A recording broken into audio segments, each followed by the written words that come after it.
Perkenalkan, nama saya Sri Dayani dari program studi ilmu keperawatan S1 tingkat 4B tutorial D. Di sini saya akan melakukan tindakan analisis gas darah atau AGD, di mana AGD ini yaitu pengambilan darah di bagian arteri radialis, femoralis, dan brachialis. Tujuan dari pengambilan darah ini itu untuk mengetahui tingkat keseimbangan asam basa pada pasien, kemudian untuk mengetahui kondisi fungsi pernapasan dan kardio, kemudian untuk menilai kondisi fungsi metabolisme pada tubuh pasien. Nah, selanjutnya indikasi pasien yang dilakukan tindakan AGD ini, yang pertama itu pasien dengan obstruksi paru kronik, yang kedua itu pasien dengan edema pulmonal, yang ketiga itu pasien dengan infak miokard, yang keempat itu pasien dengan pneumonia, dan terakhir itu pasien dengan shock. Komplikasi yang bisa terjadi pada tindakan AGD ini, yang pertama itu bisa terjadinya nyeri, kemudian perdarahan, kemudian yang ketiga itu bisa terjadinya cedera syaraf dan spasme arteri. Dan hal-hal yang harus diperhatikan dalam tindakan AGD ini, yang pertama itu harus dilakukan oleh perawat yang sudah terlatih, kemudian kaji ambang nyeri, jika diperlukan berikan anestesi lokal pada pasien, dan selanjutnya spuitnya itu harus diisi dengan heparin agar nanti darahnya itu tidak membeku. Kemudian bila AGD ini dilakukan di arteri radialis itu, maka harus terlebih dahulu melakukan pemeriksaan Allen test, di mana pemeriksaan Allen test ini untuk mengetahui kepatenan arteri. Selanjutnya kita akan melihat alat-alat apa saja yang perlu digunakan, dan kita akan langsung mulai role play-nya.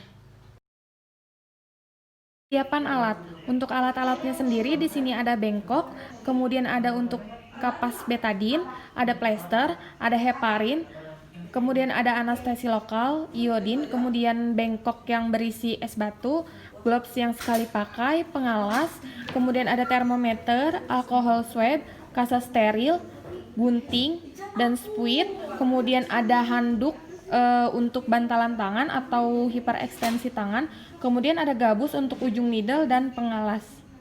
Selamat siang Bapak, perkenalkan saya Sister Sri Dayani yang sedang berjaga di ruangan ini dari pukul 7 sampai 2 siang nanti.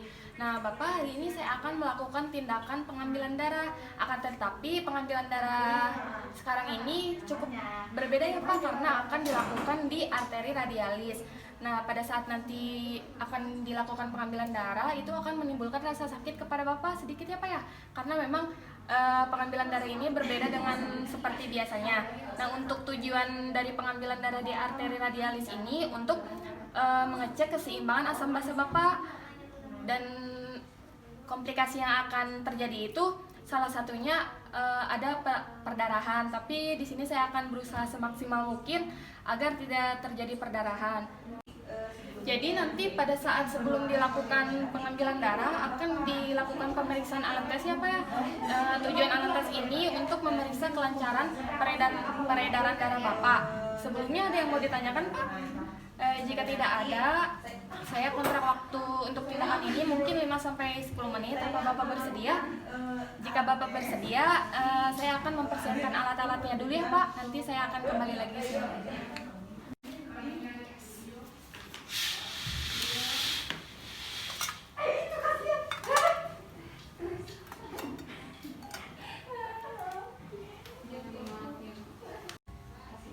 Siang Bapak, betul kan? Ini dengan Bapak Ria. Bapak sebelumnya ada keluhan untuk saat ini? Oh tidak ada ya Pak ya? Ya, mungkin jika tidak ada kita lakukan saja ya tindakan ini ya Pak. Kemudian jaga privasi klien. Setelah jaga privasi klien, dekatkan alat. Selanjutnya Bapak posisinya sudah nyaman? Ya, sudah nyaman ya Pak ya? Selanjutnya cuci tangan.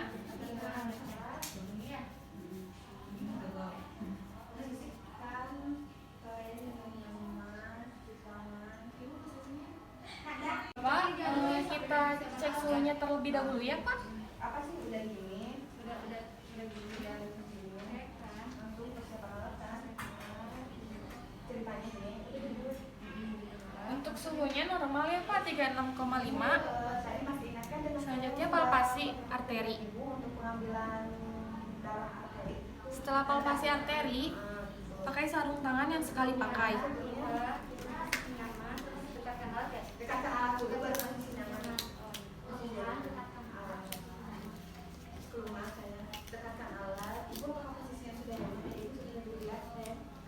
Kemudian lakukan pemeriksaan alam tes. Bapak coba mengepal ya Pak tangannya.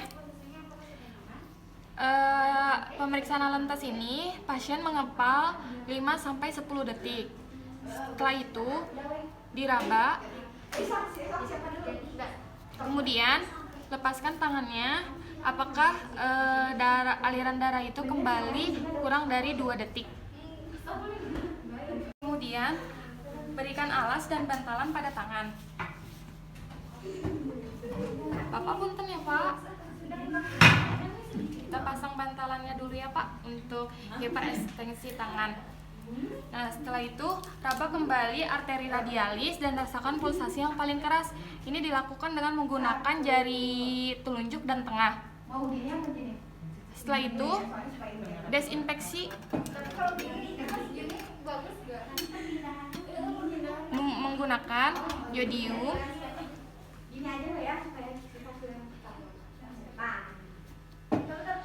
Setelah itu menggunakan alkohol swab. Berikan anestesi alkohol jika diperlukan. Selanjutnya yaitu bilas spuit ukuran 3 mili dengan heparin. Lalu biarkan heparin tetap di dalam spuit. Kemudian buang udaranya sampai tidak ada udara sambil palpasi arteri radialisnya. Bapak, ini saya akan memasukkan jarumnya. Tarik napas ya Pak. Tarik napas Pak. Dimasukkan jarumnya dengan posisi 45 derajat. Jika jarum masuk ke arteri radialisnya, maka darah itu akan naik dengan sendirinya. Ambil darah sebanyak 1-2 mili. Selanjutnya setelah 1-2 mili, Bapak saya akan melepaskan jarumnya ya Pak. Tarik napas ya Pak.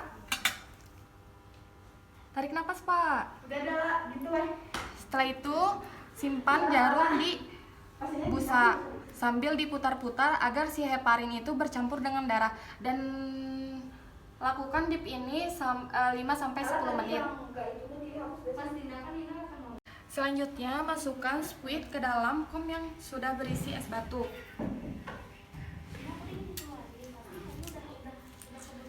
Lalu berikan label kepada spesimen tentang informasi yang menyangkut dengan pasien. Kemudian berikan plester.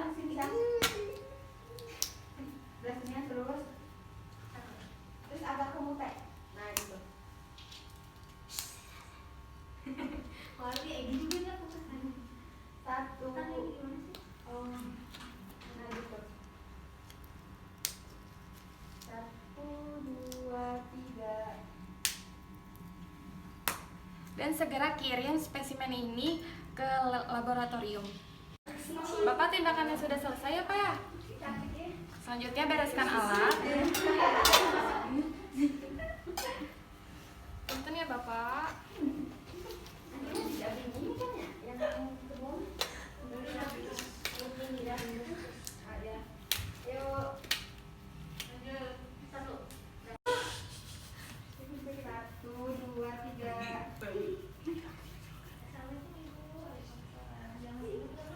Bapak, ini tindakannya sudah selesai ya Pak. Gimana Bapak perasaannya selama tindakan berlangsung?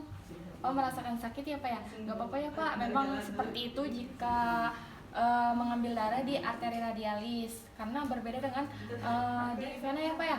Mungkin nanti untuk informasi hasil labnya akan saya infokan kembali ke Bapak jika sudah ada hasilnya. Sebelum saya permisi, apa ada yang mau ditanyakan terlebih dahulu Pak? Jika tidak ada, kalau begitu saya permisi dulu ya Pak. Selamat beristirahat.